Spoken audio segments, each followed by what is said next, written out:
A ver, guardamos la lista. Ya está. Bueno, vamos a ver. ¿Alguna pregunta que tengan sobre lo que hemos visto, los temas que hemos venido desarrollando? No, profe. Muy bien. Bueno,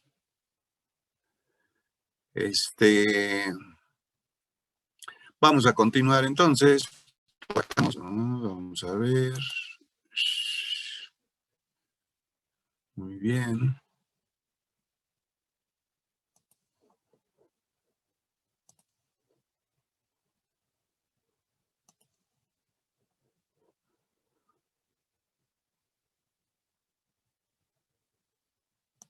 Bueno, estábamos viendo hasta lo que es el enunciado de la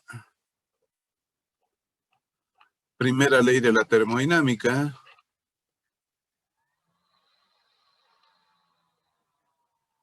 Por acá nos quedamos. Vamos a ver.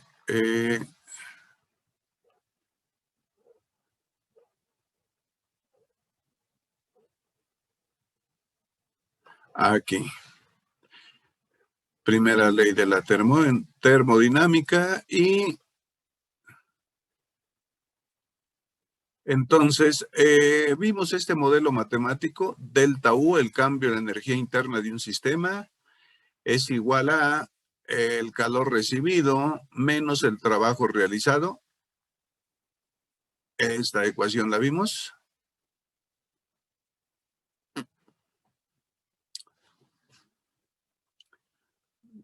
Creo que sí, porque yo tengo la nota de que se explicó la primera ley.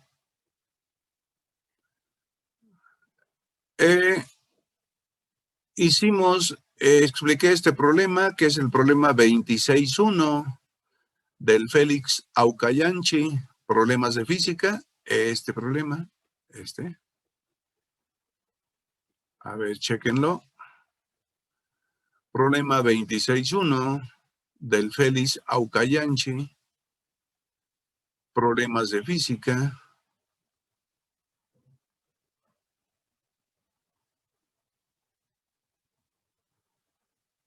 Sí, profe. Ese sí, muy bien.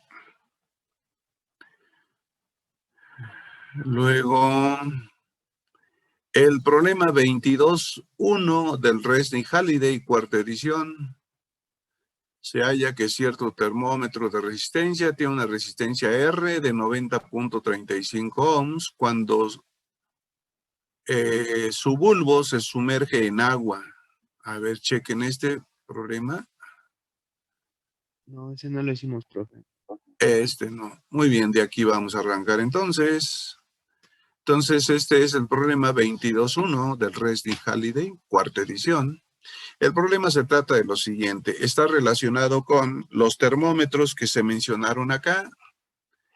Esos termómetros, para retomar la sesión, explicábamos que tenemos termómetros de varios tipos, de gas a volumen constante, perdón, de gas a presión constante, de gas a volumen constante, de longitud, de resistencia, y para calibrar estos termómetros necesitamos un punto fijo que se elegía como el punto triple del agua.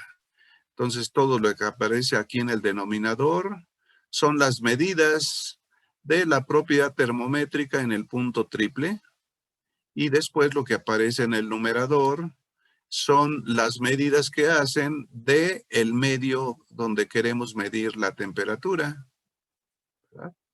Bueno, está relacionado con esas escalas. Entonces, acá nos dice que se tiene un termómetro de resistencia. Tiene una resistencia de 90.35 ohms cuando su bulbo se sumerge en agua a la temperatura del punto triple. Esta es información, la temperatura del punto triple del agua. ¿Qué temperatura indica el termómetro si el bulbo está situado en un entorno tal que su resistencia es de 96.2, 96.28 ohms? Y pues es una aplicación directa de la ecuación de la temperatura del termómetro de resistencia. La resistencia medida en el punto triple, la resistencia en el entorno que voy a medirle la temperatura, y ese cociente multiplicado por 273.16. Y acá tenemos que esa temperatura corresponde a 291.1 Kelvin. 291.1 Kelvin. ¿Cuándo? Cuando la resistencia del termómetro es de 96.28. Tenemos otras escalas de temperatura. Las más comúnmente conocidas son la escala Fahrenheit y la escala Celsius o centígrada. Entonces, la graduación de estas escalas en comparación con la escala Kelvin, aquí la marqué. Si acá en la escala absoluta necesitamos un solo punto para calibrar un termómetro en la escala absoluta o Kelvin, aquí necesitamos dos puntos fijos para graduar ya sea la escala centígrada o la escala Fahrenheit. Necesitamos el punto de congelación del agua, Y cuando sumergimos estos termómetros en una mezcla de agua y hielo, ¿verdad? Entonces tenemos que la altura que alcanza la escala, la sustancia termométrica, en la escala centígrada le ponemos el 0 y en la escala Fahrenheit lo marcamos con 32, el número 32. Y luego sumergimos estos termómetros en el punto de ebullición del agua a nivel del mar.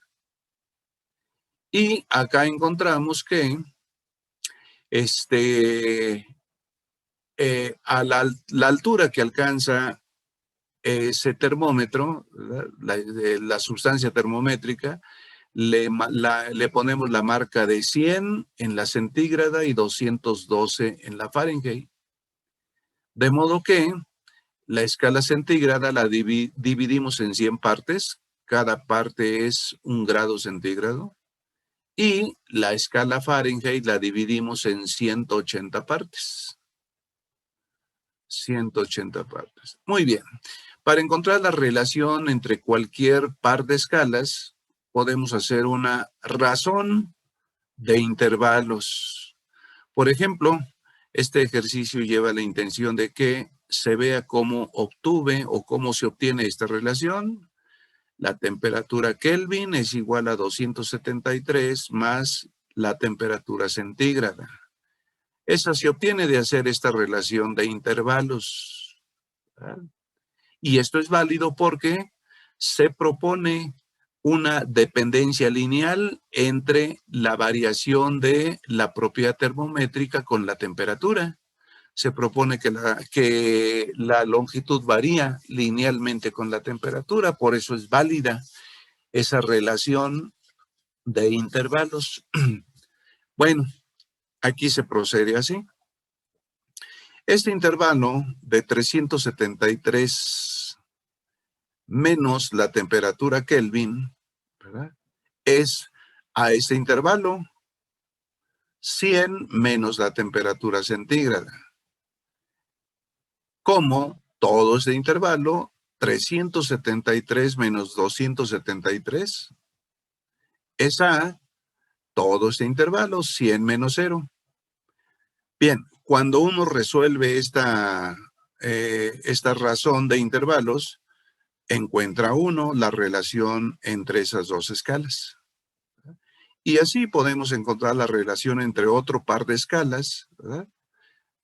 Una conocida y otra desconocida. Por ejemplo, si yo aquí tengo una escala X desconocida, donde me dicen que la temperatura de congelación del agua le pusieron la marca de 50 y la temperatura de ebullición del agua le pusieron la marca 200.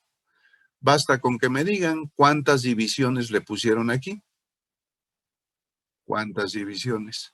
Y con eso yo puedo entonces hacer otra vez una razón entre una escala conocida y a qué corresponde, a qué temperatura corresponde en la escala desconocida. ¿Verdad? Entonces, no es necesario que nos den las ecuaciones que relacionan las escalas. Nosotros podemos obtener esa relación si nos dan la información correspondiente. Bien, por ejemplo, para las escalas Kelvin y Fahrenheit, ¿verdad? Se tiene este ejercicio.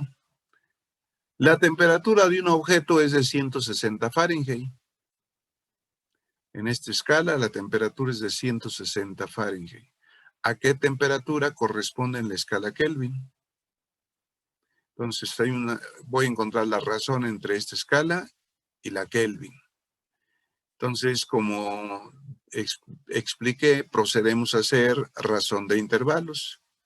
373 menos la temperatura Kelvin, este intervalo, es a todo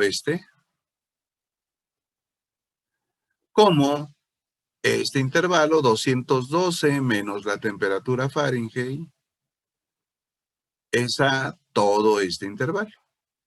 Bueno, y cuando la temperatura Fahrenheit le pongo 160 Fahrenheit, cuando sustituyo esta temperatura por 160, ¿verdad? Entonces encuentro que la temperatura Kelvin correspondiente es de 344.2 Kelvin. Bueno, entonces es una forma de resolverlo. Aquí este ejercicio está relacionado con esas escalas.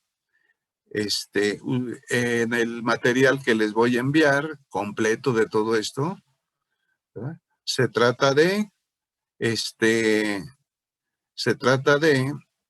pasar, por ejemplo, si no se tiene la relación directa, se trata entonces de hacer un paso intermedio.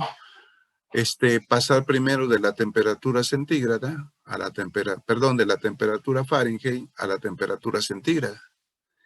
Y ya que tiene uno la temperatura centígrada equivalente, ahora pasar a la temperatura Kelvin. En lugar de irse de un solo paso así, hacer un paso intermedio. Bueno, eso equivale a, ¿verdad? Entre estas dos escalas, esta relación de escalas que se dio, despejar la temperatura centígrada de una ecuación y sustituirla en otra. Y ya se tiene entonces una relación entre las dos escalas, la Kelvin y la Fahrenheit.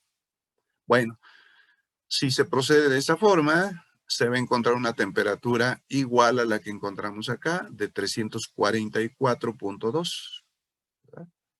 Aquí es 344.11 por las décimas que se fueron introduciendo.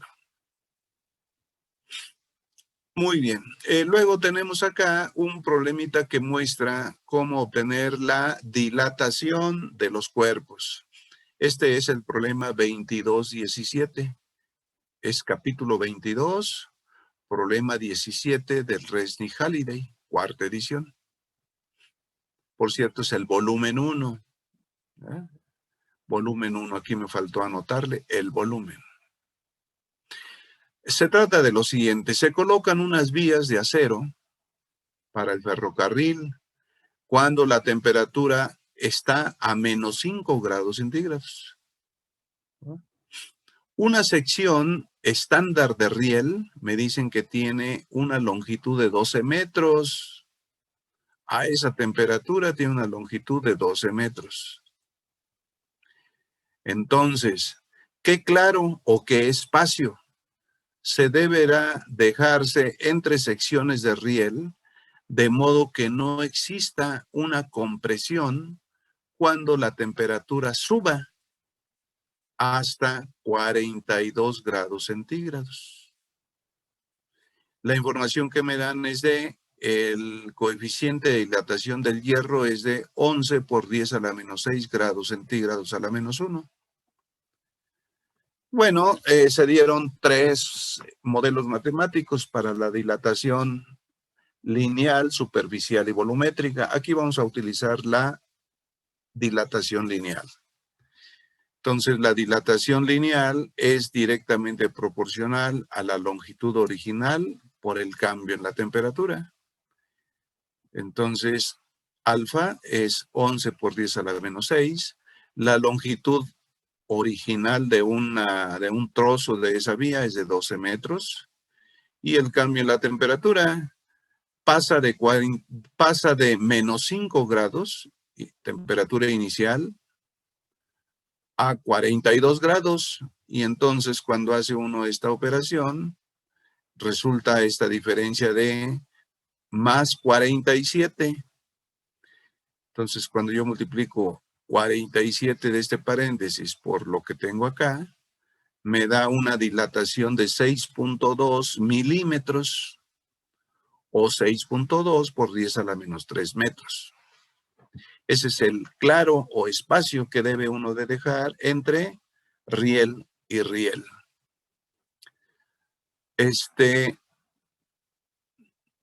Aquí tenemos un problema también que muestra cómo aplicamos los calores de transformación. Es el problema 1928 del Resnick-Halliday de la sexta edición. Más que complicado, más bien aquí el problema está en que lo sepamos interpretar. Recuerden, no es qué tan difícil hay que resolver los problemas, sino con qué los voy a resolver, qué voy a aplicar, ¿verdad? Entonces, aquí tenemos en este enunciado lo siguiente. ¿Cuánta agua permanece sin congelarse después de que 50.2 kilojoules se transfieren como calor desde 260 gramos de agua líquida inicialmente en su punto de congelación? Y se da esta información para el agua. Su calor de fusión es de 333 kilojoules por cada kilogramo. Bueno, entonces hay que leerlo y releerlo para ver qué es lo que me preguntan. Después de hacer varias veces esto, se llega a la conclusión siguiente. Yo tengo agua a 0 grados centígrados, 260 gramos de agua tengo a esta temperatura. De aquí voy a extraer 50 kilojoules. Como estoy a la temperatura de congelación, ¿verdad? Cualquier cantidad de energía que yo le extraiga va a servir para congelar una porción de esta agua. Y lo que quede sin congelarse, pues es la porción de agua que queda sin congelarse. Entonces, lo que vamos a hacer es obtener cuánta agua podemos congelar o se puede congelar con esta energía. Muy bien, aquí explico, la masa de agua que cambia de estado líquido a sólido es la masa igual a la energía que extraigo entre el calor de transformación. Cuando introduzco los datos que me dan acá, resulta que se congelan 151 gramos. Por lo tanto, queda sin congelarse la diferencia. 260 gramos menos 151 gramos. Quedan 109 gramos. Bueno, este es un ejercicio, ¿verdad?, que muestra cómo obtener o cómo se aplican los calores de transformación después de haber obtenido, después de haber extraído 50 kilojoules de energía, ya se formó aquí un trozo de hielo. Aquí, esta es la imagen que me formé con el texto del problema. Bueno, aquí tenemos un problema de aplicación de la primera ley de la termodinámica. Sobre todo, este problema lleva la intención de recordar los signos que se mencionaron en las cantidades que intervienen en la primera ley, W, Q y delta U. Dice así, es el problema 1948 de la sexta edición. Este no es de la cuarta, es de la sexta edición. Dice así, considere que 200 joules de trabajo se realizan en un sistema y 70 calorías se extraen del sistema como calor. En el sentido de la primera ley de la termodinámica, ¿cuáles son los valores, incluyendo signos algebraicos, de, inciso A, el trabajo, inciso B, el calor, inciso C, el cambio en la energía interna? Bueno, entonces hay que recordar que cuando el sistema realiza trabajo sobre sus fronteras, ¿verdad?, el signo es positivo.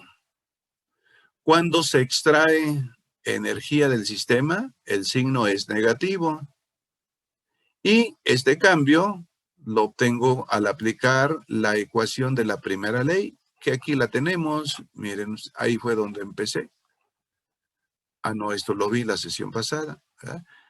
El delta U, el cambio en la energía interna, es la suma de estas cantidades, ¿verdad? Bien, entonces nos vamos acá. Entonces tenemos, ya que W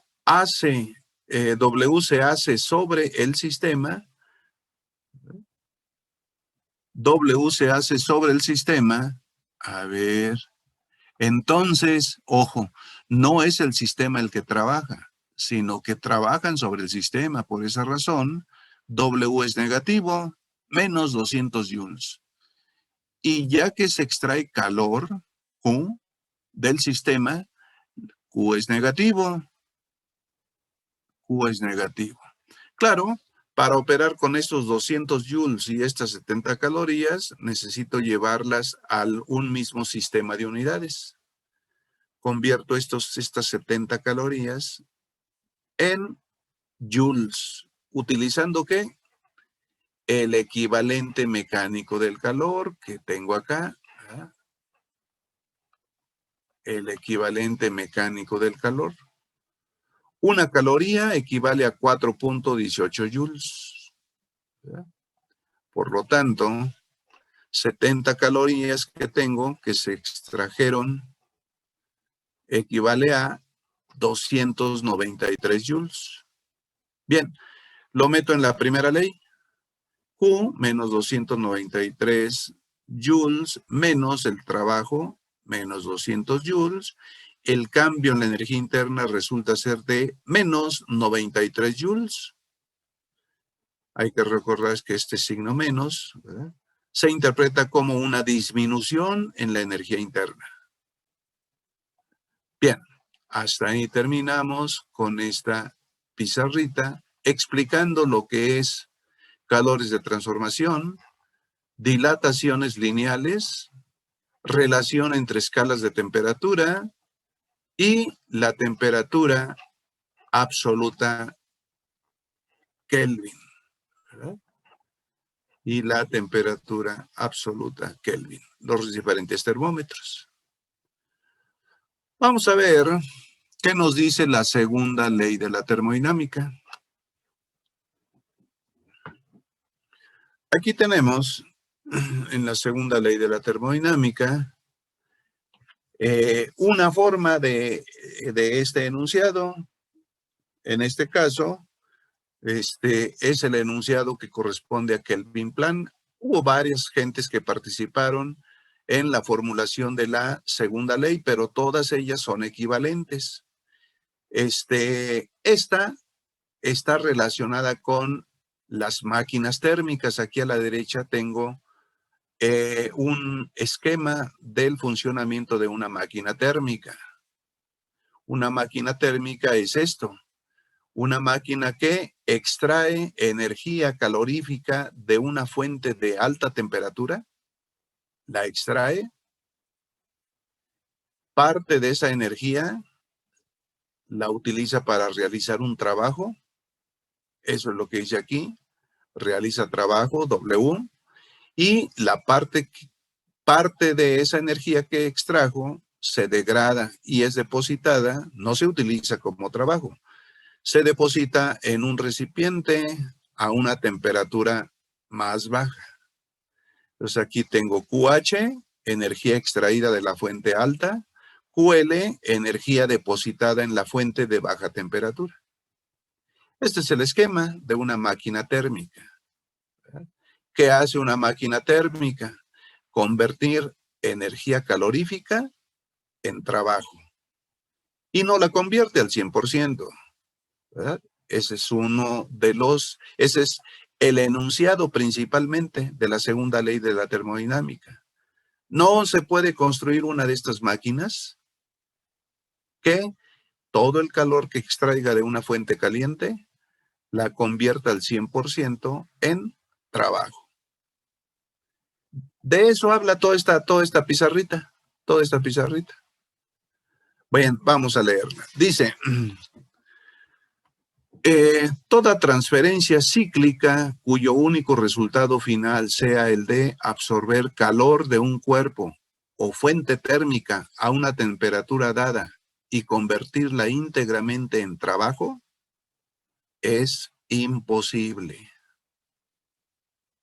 Este enunciado niega la existencia de una máquina térmica perfecta, es decir, que todo el calor que se absorbe de una fuente térmica se pueda convertir íntegramente en trabajo, sino que más bien parte de esta energía que se toma de una fuente a alta temperatura, parte se utiliza para realizar trabajo y parte de esta energía se deposita en una fuente de menor temperatura. Y esta ya le expliqué. Ahora bien, la eficiencia de una máquina térmica, ¿verdad?, es la razón de estas cantidades. El trabajo que realiza la máquina térmica entre la energía que extrae de la fuente caliente. Este es el calor absorbido. Cuando sustituyo esto, llego a esta expresión. La eficiencia de una máquina es igual a el 100%, 1, menos esta razón de calores, la energía depositada a la fuente fría, entre la energía que se extrae de la fuente caliente. Obviamente que, siendo así, nunca va a ser la eficiencia del 100%, siempre va a ser menor por esta sustracción que hay. Esta es la ecuación de la eficiencia de una máquina térmica. Ahora bien, para saber si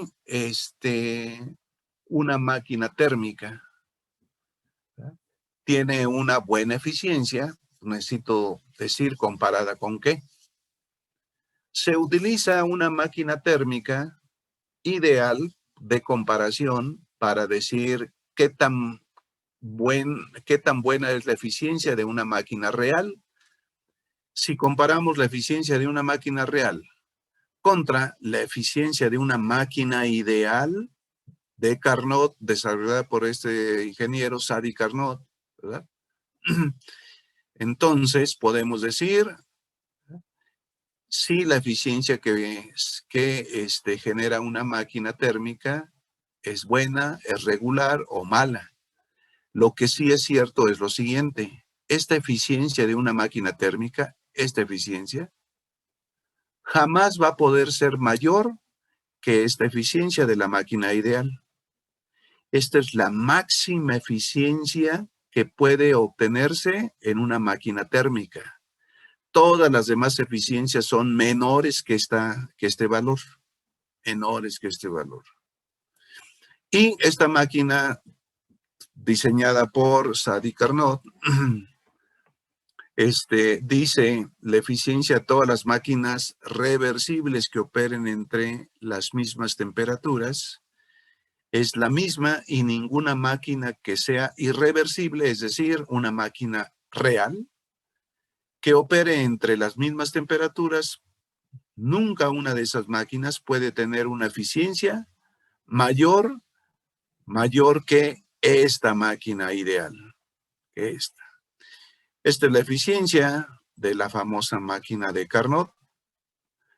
Aquí quiere decir la eficiencia es igual a 1 menos la temperatura del recipiente frío o de baja temperatura entre la temperatura del recipiente de alta temperatura. Por ejemplo, dice, por ejemplo, es el problema 2023 del libro de Física, Conceptos y Aplicaciones, sexta edición del Tippens. Capítulo 20, problema 23. Dice, un motor tiene una eficiencia del 37%. Pierde 400 joules de calor en cada ciclo. ¿Qué trabajo se realiza y cuánto calor se absorbe en cada ciclo? Entonces, esa máquina, déjenme ver, por aquí está. Esa máquina que está operando con esas características, vamos a ver.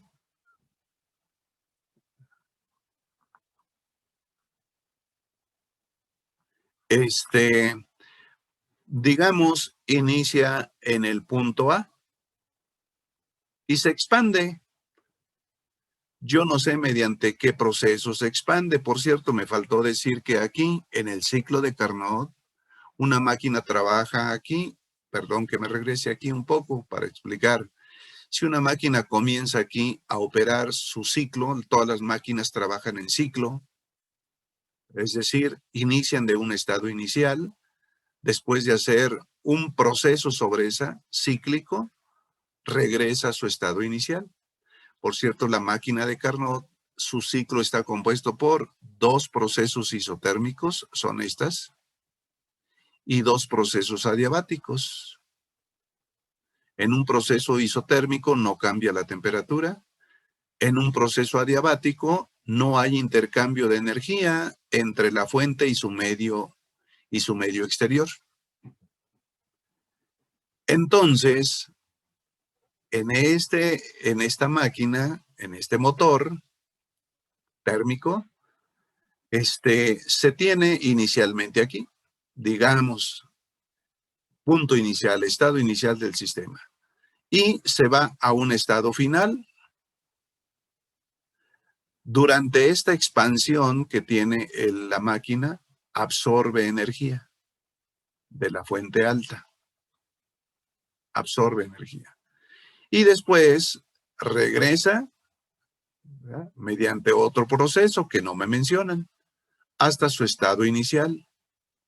Durante este regreso a su estado inicial, libera a la fuente de temperatura menor una cierta cantidad de energía.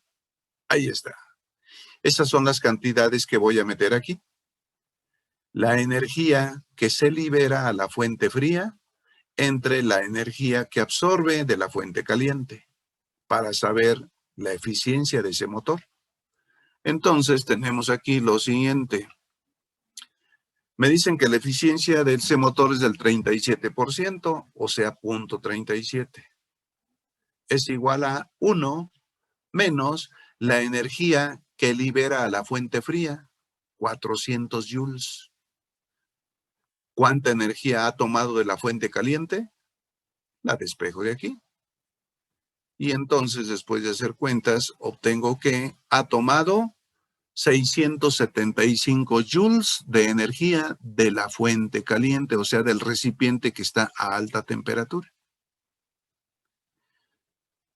Ahora bien, el trabajo. ¿Qué trabajo se realizó durante ese proceso cíclico? Bueno, El trabajo, como se indicó aquí, el trabajo, a ver dónde está, aquí está.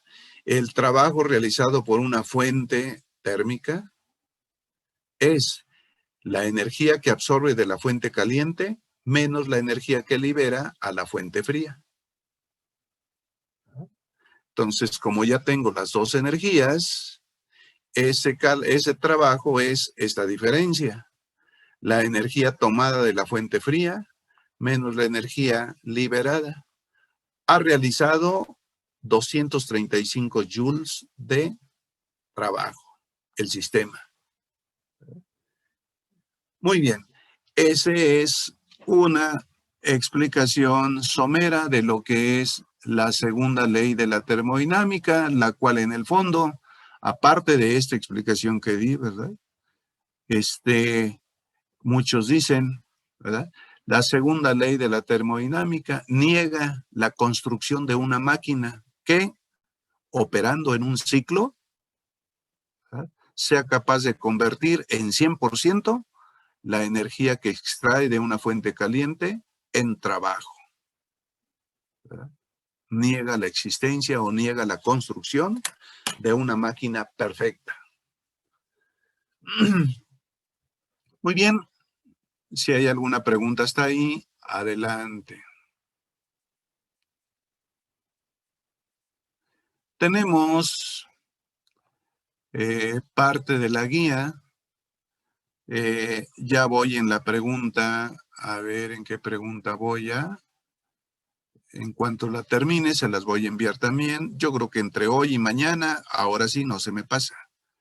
Ya llevo hasta la pregunta, miren ustedes, 26, 27. Ya voy hasta la pregunta 27 de la guía del poli, ¿verdad?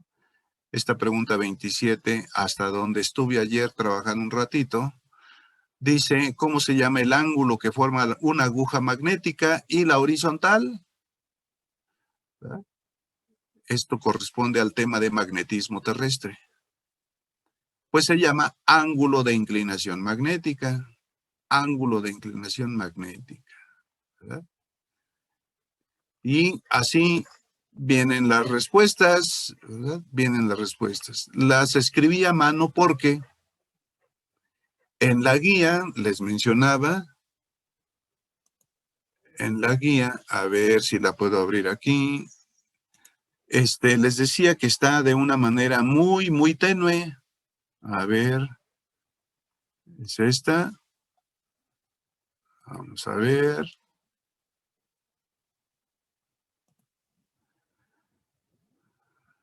Miren ustedes, esta es la guía de estudio para el ingreso al nivel superior 2021. Y solamente los colorcitos son los que resaltan, porque lo que son los contenidos acá, miren ustedes, está muy tenue, muy tenue. Vean ustedes.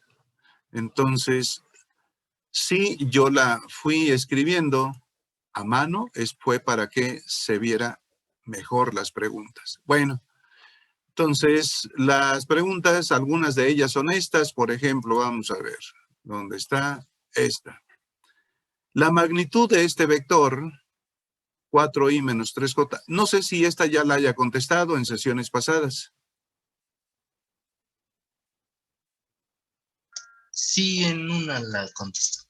Bueno, entonces, vámonos a otra. Por ejemplo, esta. Una máquina de Atwood consiste en un sistema de masas unidas mediante una cuerda y sostenidas tal como se muestra en la figura. Hay que identificar en cuál de las cuerdas mostradas la tensión es mayor. Bueno, la pregunta es esta, la original. La original. Me dan esta máquina de Atwood, que es una polea con una cuerda que pasa por la polea y masas que penden de esa cuerda. Y me dan 4 trozos de cuerda. La tensión acá, la tensión 3, la tensión 1, la tensión 2 y la tensión 4. La pregunta es esta la pregunta. Identificar en cuál de las cuerdas mostradas la tensión es mayor. Entonces, la tensión, en cuál de estas 4 tensiones la tensión es mayor, ¿verdad? Entonces, brevemente les comento, aquí está la explicación, ¿verdad? Y aquí está un poco desarrollado el método analítico, ¿verdad? Pero la explicación se reduce a esto. Siempre que nosotros tenemos en una situación de reposo un sistema, la tensión es mayor que si está si está en movimiento. Por ejemplo, las tensiones aquí, hay que darse cuenta que la tensión 1 y la tensión 2, ¿verdad? Si estuvieran en reposo, así como aquí lo explico, la tensión de este lado de la cuerda y la tensión de este lado son la misma. Es la misma, suponiendo que no hay fricción con la polea. Entonces, es parte de lo que hay que recordar. En reposo, las tensiones son iguales. ¿Verdad? Son iguales. Y la tensión aquí es la suma de estas 2 tensiones. Por esa razón, esta es el doble de la tensión que tuvieran aquí. Aquí, esta tensión es mayor. Y cuando esto se libera, se pone en movimiento, por eso le puse aquí, si corto esta cuerda, comienza a moverse el sistema. ¿Qué pasa con la tensión aquí en la cuerda? Disminuye. Disminuye la tensión, fíjense ustedes. Y entonces, la tensión aquí disminuye y sigue siendo mayor la tensión que tengo aquí. Entonces, sin tanto pensarle, ¿verdad? Cuando la máquina de Atwood está en movimiento, la tensión 1, la tensión 2, que son iguales, y la tensión 4 jamás van a poder llegar a ser iguales a esta que sujeta a todo el sistema, ¿verdad? Bueno, está para reflexionarse. Está interesante esta pregunta.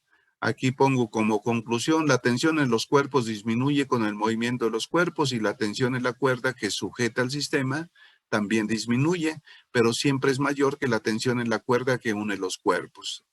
En nuestro ejemplo se tiene, la tensión 3 es la mayor.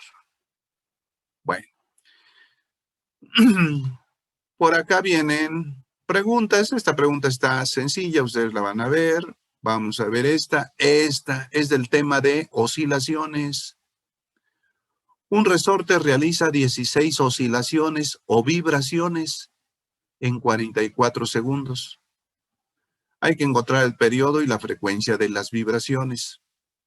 Recordar que la frecuencia se define como el número de vibraciones o de oscilaciones ocurridas en un cierto tiempo. Esa es la frecuencia de oscilación. Por lo tanto, si me dicen que se generan 16 en 44 segundos, ¿verdad? Pues esta es la frecuencia de las vibraciones, ¿verdad? Y aquí hay que recordar que el periodo y la frecuencia se relacionan de manera inversa. El periodo es el inverso de la frecuencia, o la frecuencia es el inverso del periodo. El periodo es el tiempo que tarda una oscilación. Entonces, el tiempo que tarda una oscilación o una vibración es de 2.75 segundos. 2.75 segundos. Por cierto, aquí la unidad,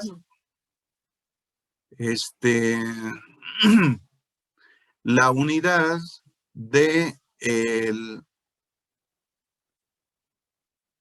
la unidad de frecuencia, n, es un número abstracto, adimensional. T es el tiempo, 44 segundos, de modo que esta unidad queda 0.36 sobre segundo. O segundos a la menos 1, 0.36 segundos a la menos 1. Esa unidad se llama hertz. Hertz. Muy bien. Bueno, ahí vamos a dejarle, vamos a pasar a otro tema. Esta es la guía que estoy preparando de la que tienen ustedes del Politécnico, ¿verdad?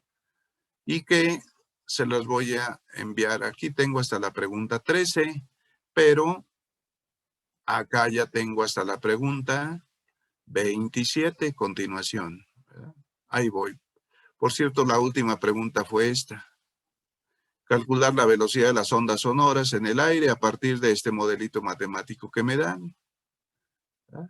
Gamma se llama constante adiabática, ¿verdad? O constante de los procesos adiabáticos o constante adiabática.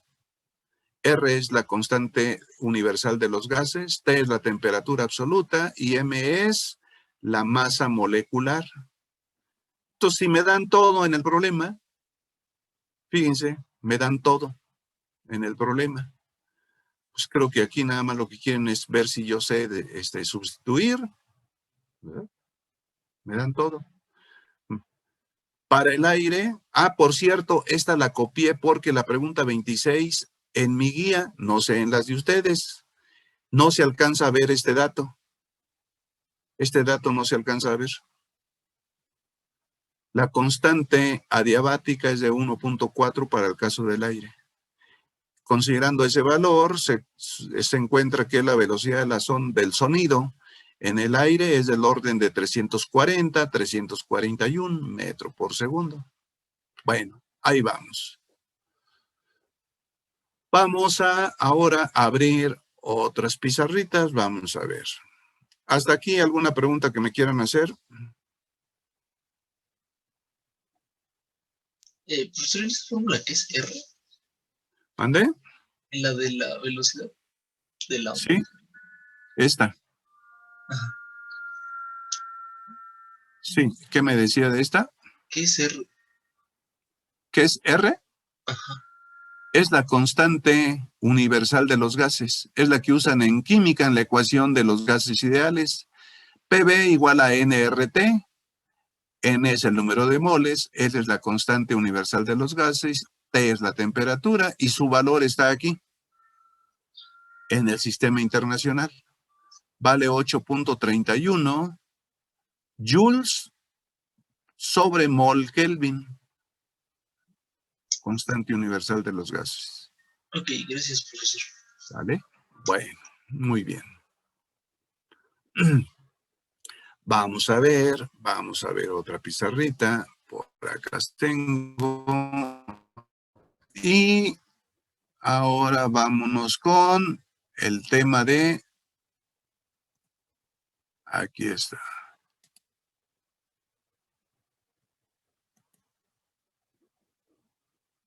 Bueno, están viendo